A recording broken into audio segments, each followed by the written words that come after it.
The movie opens with a young boy heading towards a construction site. The boy, Quinn, descends through the elevator to meet with her mother, Karen. A worker informs the mother that they ran into a problem, to which her mother leaves his son to attend to it. Peering into the void, a worker was confronted by Quinn. He takes advantage of the boy, asking him to venture inside the cavern, and hands him a torchlight. As he explores the cavern, a sense of excitement fills him, and he touches one of the walls. Suddenly, he was attacked by the dragon. The scared young boy runs for his dear life. Soon, he runs into his mother. A low rumbling noise catches one of the workers' attention. In an instant, the cavern erupts into flames. Karen, alerted by the fireball, rushes into the elevator and quickly activates it.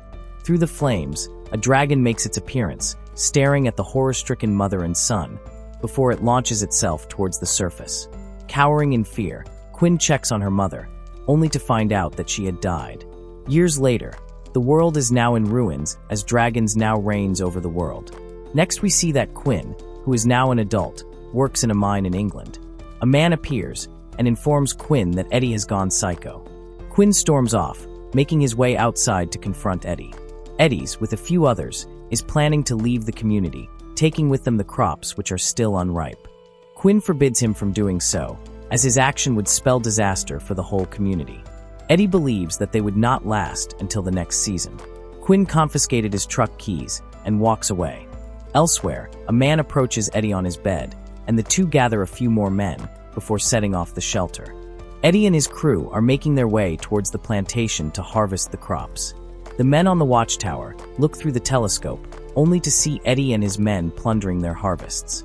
He sends a distress signal to their shelter, alerting Quinn.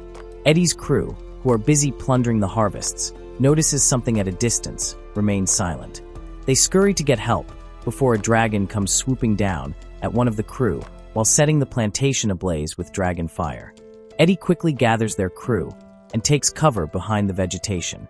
Soon, they realize that they are trapped by the flames. Through the flames, a man emerges in a suit of protection gear. Their knight in shining armor comes to their rescue. The dragon cuts them off and unleashes a devastating inferno upon them. The vehicle in front of them gets engulfed in the hellish flames. Quinn, together with Eddie, and his crew hastily reverses and drives off in the opposite direction. Back in the convent, we see Quinn and Creed strike up a conversation. Quinn sympathizes with Eddie for the loss of his son, which was feasted upon by the dragon earlier. Creed thinks he deserves it, but Quinn thinks that he may be right all along. The man on the watchtower sees two heavily armored vehicles approaching. An alert was relayed back to the base. Quinn quickly along Creedy assembles their men to prepare for the confrontation, despite the lack of resources. They hurriedly get into battle positions, just as the armor vehicles are arriving. They figure that it is the American marauders. As the tanks stop at the entrance of the shelter, a man appears from one of the tanks and demands to see the person in charge. The man steps down and flares out his hand like a peacock to display his dominance. Quinn steadily walks through the front gate, and the man introduces himself as Van Zon from Kentucky. Van Zon states that he is part of the National Guard. He had suffered heavy losses, and his army needs a place to recuperate. Quinn thinks it's BS and does not buy into his story. He refuses to let them in, but Van Zon threatens him using a dragon tooth. He elaborates further on encounter with the dragon, which he took down, with the dragon tooth being the prize. After listening to his story, Quinn finally lets them in, but with a warning. Quinn and Creed catch up with Van Zon, and they are introduced to the pilot, Alexandra Jensen from the U.S. Cavalry. Quinn inquires about the men standing behind her. She introduced them as the Archangels, who act as human baits for the dragons. As the American leaves, Quinn instructs Creed to keep an eye out on the Americans and not to let their guards down. Back at the watchtower, a dragon is spotted. The alarm rings, and the men from both factions readies themselves. The Americans calmly set off. Quinn observes them as they leave. As the Archangels coordinate among themselves, the dragon appears behind them. Their helicopter picks up speed and loses the pursuer. Back at the base, we see Quinn observing the whole situation as it plays out. He asks Ajay for a sitrep. Ajay tells him that the 3D mapping device the Americans are using aren't yet fully deployed, leaving Alex flying blind. Realizing that the hot girl is in danger, he sets off on horseback to aid them. Quinn finds one of the Americans had crashed. He quickly finds the device and deploys it. Alex and the crew gain vision of the surroundings, just to see a dragon barging on towards their helicopter. Alex prompts one of the archangels to deploy. The hungry dragon sees the meals and changes its target. The archangels manage to snare the dragon, but then it escapes moments later. One of the archangel fell to his death, and soon another member too was eaten by the dragon. Van Zon calls out to Quinn to become the bait, to which he accepts. Van Zon steps out of his vehicle and mounts the harpoon gun, as Quinn rides towards him. As soon as Van Zon sees Quinn, he fires the harpoon. It grazes Quinn and lands on the dragon. The dragon is Kia. They celebrated the success of bringing down a dragon. Sounds of cheers roared through the castle as Quinn entered, followed by the Americans later on. Van Zon reprimands them for being over-optimistic, as the death of the dragon came at the cost of 3 of his men. With teary eyes, he expresses his disgust about them and leaves. In the base, Alex informs Quinn that the dragon which they had just killed was a female.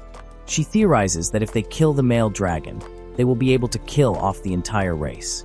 Van Zon then tells Quinn that they are going to London to kill the male dragon, and he demands Quinn and his men to join him. Quinn refuses to aid Van Zon, fearing that it would lead the dragons back to their shelter. With Quinn refusing, Van Zon storms off. Alex then queries Quinn as to why he refuses to go to London. He reveals that it is the place her mother died. Meanwhile, outside, Van Zon gathers the men and rallies them to their mission. Quinn rushes outside and punches Van Zon in the face. The two engage in a jiu-jitsu bout, with Van Zon gaining the upper hand. Beating Batman into a pulp, he rips off his shirt and beats down Batman. Quinn is outmatched by the Dragon Slayer. Alex interjects and breaks them off. Van Zon then moves out his army, heading towards London. Defeated, Quinn sits down in despair, only to be comforted by Alex. The two passionately stare at each other, before Alex takes her leave. Inside the castle, Quinn treats his wounds. Jared was seen leaving. Quinn stops him, telling him not to go. Unwavered, Jared tells him that he is not his father. With this, Quinn lets him go. The army leave the shelter and make their way to London. Dark falls and the wind starts picking up, and he orders the army to stop as he observes the surroundings, as he senses something going on. He orders Alex to find them a way. He descends from his vehicle and realizes that there is a dragon nearby. With an explosion erupting in the distance, he orders the man to make preparations. They raise their weapons and get ready to fight off the dragon. Through the thick smog, the dragon makes its appearance. Van Zon yells as he unloads his gun on the incoming dragon, while launching himself backward into the cover of his vehicle to shield himself from the flames. The army opens fire on the dragon, but the dragon annihilates them within seconds. Alex returns to see Van Zon as the sole survivor. Van Zon confirms that it was the male dragon that had attacked them. Realizing that it is now heading for the castle, the two make haste. Back at the castle, the dragon slowly creeps its way to the building, before unleashing devastating flames into the building. Quinn, seeing flames coming from a distance, hurries back on his horse. While inside the castle, Creed is busy evacuating everyone to safety. Quinn arrives, only to see that the castle is now infused with flames. After the dragon flies away, he makes his way in. Quinn takes this opportunity to enter the castle. He then meets up with Creed, who is carrying out a young girl, tells him that there are others inside. Wasting no time, Quinn travels deeper into the castle. There he finds Katie and Williams, and carries them to safety underground. Not satisfied, he wants to go up again to get the rest, before he is stopped by Creed, who instead offers to go in his stead.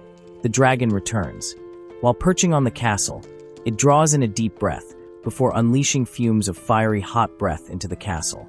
Creed is completely engulfed by the flames. Quinn rushes to save him, but he is too late.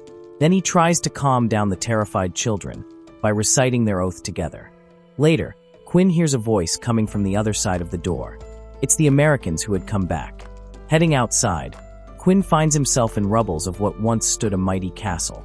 Moments later, they make their preparations as the trio, Quinn, Van Zon and Alex, plan to hunt the male dragon down. Their plan is to attack on the magic hour, where the dragon is the weakest. The trio cruise in the helicopter along the cliffs, and soon land on a platform. They take cover behind the stairs, and peers over their shoulders to see an abandoned town swarming with dragons. Quinn, who is familiar with the city, suggests for them to sneak in. All of a sudden, The male dragon lets out a thundering roar, causing the other lesser dragons to scramble. With the other dragons gone, now the tides have turned, as the trio now have a number advantage, outnumbering the dragon 3-1.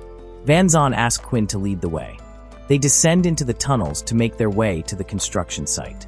Before advancing further, Van Zan requests for the highly explosive arrowheads from Alex. Van Zan then briefs them about the plan, where they will deliver the kill shot using a crossbow, right before the dragon breathes fire, where it will expose its chest. Upon reaching the surface, they look for cover and discuss their plans. With the plan now laid out, they are ready to defeat their arch-nemesis. Finally, the male dragon shows up.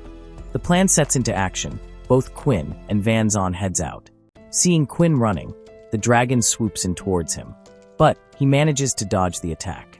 After finding cover, he fumbles for the arrows, only to find that he had dropped it while he was dodging the attack earlier. Van Zan reaches his destination and signals Alex to run towards the base of the chimney. The dragon chases after Alex, but soon changes its target to Van Zan. Van Zan takes aim while cussing at the dragon. The moment the dragon opens its mouth, he launches the arrow. It explodes on the dragon's face, stunning the dragon momentarily. Out of ammo, he equips his battle axe and propels himself off the chimney towards the dragon. The dragon then devours Van Zan. They run as the dragon breathes fire on them. The two run and reunite at the cover behind a building. Alex spots the arrow by the truck and informs Quinn. Quinn then takes a brief glance before sprinting towards the truck. He reaches and grabs the arrow, then immediately attempts to wind up the crossbow. The dragon soon comes after Quinn. Seeing Quinn struggling, Alex buys him some time by distracting the dragon. She managed to divert the attention away. At the same time, Quinn readies the crossbow and resumes back the beast's attention on him. As soon as the creature opens its mouth, Quinn releases the arrow. The dragon exploded. Both of them get up and see the creature now charred to its bones. Next, we see Quinn, now working on a communications tower. Alex then wonders if the peace will last. Though uncertain, Quinn tells her not to worry. The two share a laugh, and they walk off, holding each other's hands. So, what did you think of this movie? Leave it in the comments below. And if you liked the video, please like and subscribe for more movie recaps. See you in the next video.